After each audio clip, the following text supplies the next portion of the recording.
¿Cómo andan, gente? Esto obviamente no era identidad SSO, así que estaba mal eso. Acá vamos a hablar un poco de modelado de APIs.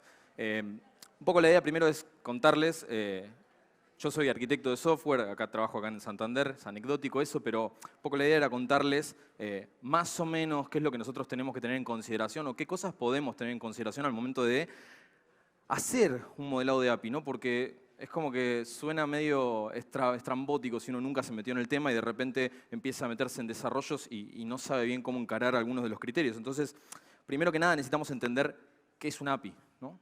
Bueno, hay un montón de definiciones. Lo van a googlear, lo van a buscar, lo van a saber porque seguramente ya se chocaron con eso, lo que sea. Pero para simplificar y para los efectos de esta charla podemos decir que una API de alguna manera es una interfaz, ¿no? Una interfaz de programación. Entonces nosotros lo que vamos a dar es algún mecanismo, alguna interfaz para que quien necesite consumir mi ecosistema de aplicaciones pueda hacerlo. Podemos decir de alguna manera que es una interfaz, entonces una dev UI, ¿sí? Bien. Nosotros podemos entonces hablar de que dentro de lo que es nuestras APIs, hablamos de reglas. Bueno, hay un montón de reglas, van a encontrar también de nuevo por un montón de lugares, un montón de criterios que todos son válidos, no es que no lo sean, algunos probablemente sean más aplicables en algún lugar que otros, pero en general nosotros lo que decimos es keep it simple, ¿sí? Lo van a ver por todos lados, Kiss es muy común, no la banda de rock, sino el concepto, es muy común. Y nosotros lo que tratamos de hacer es énfasis en esto. ¿Por qué? Porque no tenemos demasiado tiempo. La verdad es que si tuviésemos que hablar de modelado de APIs, podríamos hablar todos los días, todo el día, y probablemente nos cagaríamos a piñas. Pero la idea es, de alguna manera, tratar de llegar a un consenso, ¿no? A una idea generalista. Y creo que todos vamos a estar de acuerdo en que la regla general tendría que ser keep it simple. Predictibilidad y consistencia, o sea, si yo hago de alguna manera una API, desarrollo una API, la API mía tiene que tener un cierto criterio de consistencia, ¿no? Yo no puedo hacer una cosa, después hacer otra y tener un ecosistema en donde tengo varias APIs y que cada una de las APIs haga lo que quiera, esté diseñada como yo quiera y que nada sea consistente. Entonces, que sea consistente me va a generar una predictibilidad, ¿no? Que de alguna manera quien sea que me venga a consumir va a tener un cierto criterio común. Por otro lado, construir primero lo que más se usa. ¿Y eso por qué? Y porque generalmente cuando uno desarrolla una API, la está desarrollando para que la consuma alguien más, ¿no? Si no la consume nadie, digamos, ¿para qué la estoy haciendo? Entonces la idea siempre es esa, es encarar desde ese lado primero. Evitar el por las dudas. Esta es una frase muy mía. Digo, cuando uno trata de hacer un desarrollo, es muy común, y seguro que se han cruzado con eso si desarrollan, uno siempre tiene un afán como de decir, no, y agrego esto por si acaso, y esto acá, y esto allá, y decís, no, eso no lo hagas. ¿Por qué? Porque si es por las dudas, probablemente lo termines agregando innecesariamente y sea algo que termina agregando mugre, básicamente, ¿no? Entonces, evitar el por las dudas. Independencia del consumidor. ¿Qué quiere decir esto? Quiere decir que de alguna manera, si bien yo estoy desarrollando APIs para mis consumidores, claramente no hago las cosas para un consumidor, ¿sí? Si hay un consumidor que quiere A y todo lo demás no quieren A, no le voy a dar prioridad a A. No quiere decir que no lo vaya a hacer, pero no le voy a dar prioridad. Encapsulamiento y propagación de la complejidad. Bueno, obviamente, cuando uno de alguna manera hace un diseño, ese diseño no tiene que llenar de la porquería que yo tenga adentro o de las complejidades de implementación que pueda llegar a tener en mi propio desarrollo a quien me va a consumir. Entonces, de alguna manera hay que tener un encapsulamiento y no propagar esa complejidad. Y bueno, el último punto, que es un punto que lo escuché muchas veces en muchos lugares y me gusta, por eso lo repito, que es no mostrar la cocina. O sea, si yo tengo algo que es muy interno de mi implementación, claramente no hay que mostrarlo. O sea, deben haber visto todos ustedes en algún momento de su vida alguna API que hayan consumido o algo en donde de repente aparece un stack trace y dice, ¿para qué? ¿No? Pero bueno. Bien, keep it simple. Entonces, las buenas prácticas. Primero que nada, ya lo dije. Keep it simple lo voy a repetir 200 millones de veces. Segundo, filtering, ordering y paging. Está bueno siempre considerar el criterio de filtro, ¿sí? Para darle las capacidades a quien me consume de que obtenga la información lo más precisa posible, ¿sí? O sea, la idea es, yo no te voy a decir a vos, consumime y te devuelvo lo que quiero. No, la idea es que vos me digas exactamente qué es lo que querés y yo te devuelva lo más parecido a lo que vos necesitas. Otra de las cuestiones es el ordenamiento. ¿Por qué? Y porque si yo te doy la capacidad de ordenar el resultado de la información que me estás pidiendo, claramente lo que va a tener es un orden de relevancia para el consumidor, ¿sí? Imagínense que la data es para quien me consume, no para quien está produciendo. Y lo que decía antes de pagination, y porque es muy común que ustedes tengan algún endpoint o alguna capacidad que están disponibilizando, que básicamente lo que tiene es la capacidad de devolver n datos, ¿sí? Ese n puede ser un n muy grande, entonces lo que hay que tener es una capacidad clara, concreta, de poder paginar esa información. El nombrado de recursos. Es súper importante establecer normas claras para que haya un cierto criterio de homogeneidad en la forma en la que uno nomencla los recursos. Versionamiento. También hay que establecer algún criterio de versionamiento que tenga sentido. Generalmente en APIs lo van a ver con el semantic versioning, en donde establecen criterios de qué significa cada uno de los puntos de versionado, ¿no? Caché. También es importantísimo que cuando uno diseña una API, esa API tenga la capacidad de usar caché en donde corresponde, ¿no? Eso es importante tener en cuenta que hay data que no varía mucho y que es muy consumida. Bueno, candidato a caché. Monitoreo, es importantísimo tener monitoreo de todo lo que va sucediendo en mi API para poder tener también trazabilidad de lo que pasa en el punta a punta. Y seguridad, bueno, ya estuvieron hablando un poquito de identidades SSO antes, así que es valernos un poco de capacidades de seguridad para darle justamente lo que es el criterio de autenticación y autorización a mi API, ¿no? De alguna manera poder segurizar. Bueno, APIs are forever. Probablemente todos en esta sala hayan escuchado APIs are forever. Un poco va orientado ese criterio a que claramente cuando yo desarrollo una API es muy difícil, una vez que la disponibilicé en el mercado, la empezaron a consumir y todo, es muy difícil cambiarla. Por eso es que generalmente tendemos a decir que las APIs son para siempre. Mantener compatibilidad de versiones con anteriores. ¿Cuántas veces les ha pasado que están consumiendo algo y que de repente sacan una nueva versión sin avisarles nada y rompe todo? Bueno, tiene que haber retrocompatibilidad, ¿sí? Básicamente es eso. Diseñarlas pensando en el cliente y sus casos de uso. Bueno, totalmente. Yo antes les dije, y ustedes me van a decir, pero Fede, vos dijiste claramente recién que no hago para un consumidor. Bueno, pero también les dije que si yo desarrollo para consumidores, sacarlas. Crear APIs que sean autodescriptivas y que tengan un propósito claro y específico. Esto se refiere básicamente a que en el mundo ideal las APIs serían completamente autodescriptivas. Yo entro, miro una API, veo una documentación, por ejemplo, no sé, entro al Swagger, miro y es todo hermoso, bellísimo. Entiendo qué es lo que está pasando, la documentación, me dice los recursos, me dice los verbos, hermoso todo. Bueno, tendría que ser así. Y después también está el criterio de granularidad, ¿no? Porque uno cuando de repente tiene que hacer una API, tiene que entender, estamos hablando recién de microservicios, bueno, tiene que entender cuál es el propósito de esa API y cuán granular es de acuerdo a qué recursos ataca y el por qué, ¿no? Está bueno tener en claro todo eso. Y evitar que se filtren detalles de implementación. Eso también, ¿no? Si yo tengo que lo estaba diciendo antes un poco con el evitar mostrar la cocina, si yo tengo que hacer una implementación que es súper compleja. ¿Por qué? Y porque hay complejidades que necesito sí o sí atacar en mi implementación. Bueno, que no sé. Primero que nada, REST tiene criterios uniformes, ¿no? Que de alguna manera todos conocemos, o por lo menos todos los que están familiarizados con el estilo arquitectónico de REST, están de alguna manera en el mismo lineamiento, en la misma página. Entonces, está bueno tener en claro esas cosas. Y segundo, es muy rápido de construir. O sea, cuando uno tiene bien en claro cuáles son los criterios de REST, cómo se implementan, cómo se ejecutan, para qué sirve, cuál es la semántica, todos estamos en la misma línea, es el mundo ideal, es el mundo feliz. Esos serían, digamos, los criterios que nos interesarían a nosotros abordar en esta presentación. Entonces, hablando un poco de REST, ahora vamos a empezar a hablar de lo que es el modelo de madurez de REST. A ver, ¿por qué? Porque es muy sencillo que alguien diga, mi API es... ¿Cuántas veces han escuchado algunos de la sala? Mi API es una API REST, y de repente miran y dicen, esto de REST no tiene nada. Bueno, entonces para poder de alguna manera ir hacia ese punto en donde decimos, queremos hablar de que nuestra API es REST, hablamos de un modelo de madurez. Ese modelo de madurez, uno de los que existen, uno de los utilizados y que a mí en lo personal me gusta mucho, es el de Richardson, ¿sí? Y en este modelo de Richardson podemos ver que él lo separa como en 4 layers, ¿no? En donde decimos, bueno, cuando estamos en el nivel más bajo, nuestra API está poco madura, cuando estamos en el nivel más alto, nuestra API está muy madura. Algunos te van a decir, algunos autores van a decir que cuando llegás al límite de arriba y ya estás cumpliendo todo a la perfección, es un glory to REST, ¿no? O sea, viva REST. Estamos en el punto de acá abajo. ¿Quién no ha estado en alguna API o quién no ha visto alguna API que esté en este punto de acá abajo? Acá le llama POC Swamp, o sea, es el Plain Old XML Swamp, ¿no? Bárbaro. ¿Por qué? Y porque ahí, se imaginan, tienen un enjunje de todo. O sea, básicamente es, ejecuto una función, imagínense como si hubiesen leído un código de programación secuencial y de repente ven funciones específicas en algún lado y bueno, ustedes pueden invocar las funciones con toda la complejidad que eso conlleva, ¿no? Entender cuáles son los parámetros, los tipos de datos que por ahí están definidos en el propio código, etcétera, etcétera. Es un lío, créanme, es un lío. Quienes no lo sufrieron, créanme, es un lío. Entonces, pasando de este punto en donde hay un nivel tremendo de complejidad que está toda trasladada al consumidor, podemos hablar de que Bueno, subamos un nivel en la madurez. Excelente. ¿Y este nivel en la madurez qué es lo que me da? Y este nivel en la madurez lo que me va a dar a mí es el criterio de utilización correcta de las URLs.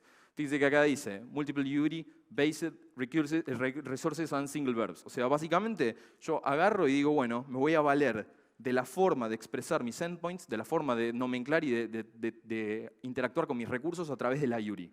¿Sí? Bien, genial, avanzamos un paso.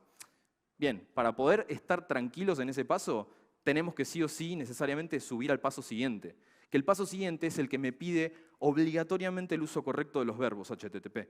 Todos saben que cada verbo HTTP tiene una semántica, esa semántica es la que me indica cuál es la acción que yo estoy ejecutando, etcétera, etcétera. Bárbaro, también tengo los status codes, que son los que de alguna manera me indican el resultado de esa acción que ejecuté. Bueno, para poder estar seguros de que lo que yo estoy haciendo va en pos de todo esta madurez, este nivel digamos, de REST o de restificación, tenemos que tener en cuenta eso. Y ahí ya estaríamos en un nivel 2. Ahora, para llegar al nivel 3, lo que me pide es el uso de hypermedia. No sé si todos están familiarizados con lo que es HeyTOAS, acá lo dice y lo voy a leer textual. Hypertext as the engine of application state. Básicamente, HeyTOAS lo que me va a dar a mí es un criterio de navegabilidad, ¿sí? de poder decir, dado un estado en el que yo estaba antes, decime cómo llegar al estado siguiente. Yo no tengo que averiguarlo, vos me lo tenés que decir. Esa es un poco la idea, ¿sí? Fíjense que tiene sentido hablar entonces de la madurez, ¿no? Porque de alguna manera yo lo que estoy haciendo es desentendiendo al consumidor de cómo tiene que él proceder, directamente le estoy diciendo. Esa es un poco la idea. Bueno, y ahora la dejo a Belu para que tome la posta y siga ella. Bueno, gracias, Fede.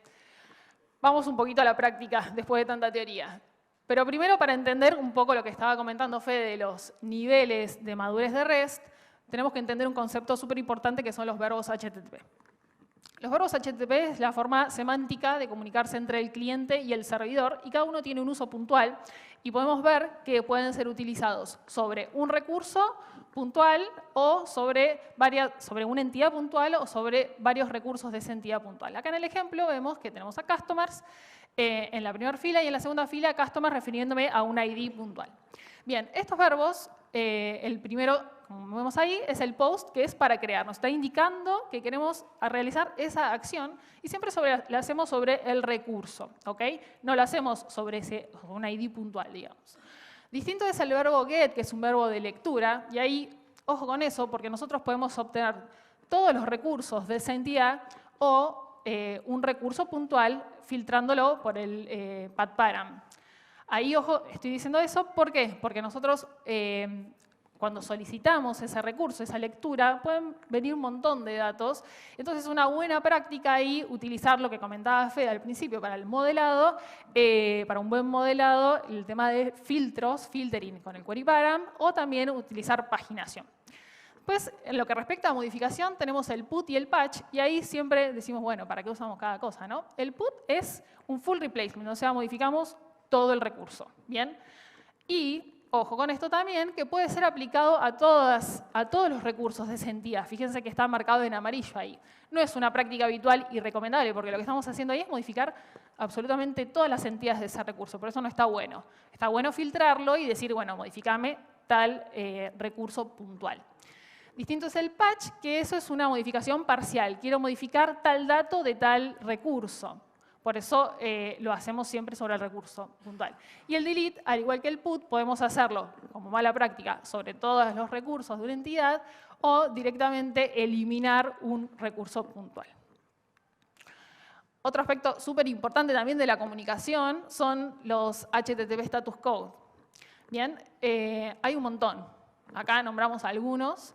Y lo interesante de esto, de los Status Code, es que nos dicen cómo resultó la petición que nosotros le hicimos al servidor, que el cliente le hizo al servidor.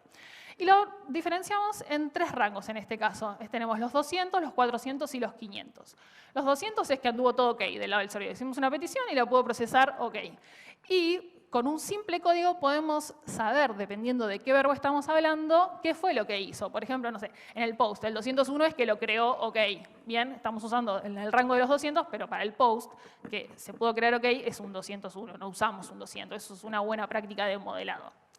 Después tenemos en la franja de los 400, digamos, que son errores del lado del cliente. Es decir, que es pertinente del cliente a tomar alguna acción para solucionar ese problema.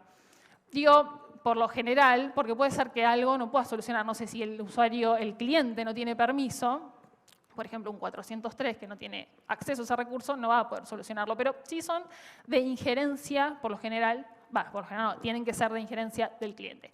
Y por último, los 500, que sí es un error del servidor. Y ahí algo a rescatar es el tema de la propagación del error 500, que, como comentaba Fede hace un rato, suele ser una mala práctica de que mostramos la cocina ahí, un stack trace en un 500, cuando en realidad al cliente lo que le interesa es saber si se procesó o no, y quizás algún datito más, pero no todo el error de código que pudo haber ocurrido. Bueno, ahora vamos a mirar algún ejemplito. Y volviendo a la pirámide entonces de Richardson que había comentado Fede hace un ratito.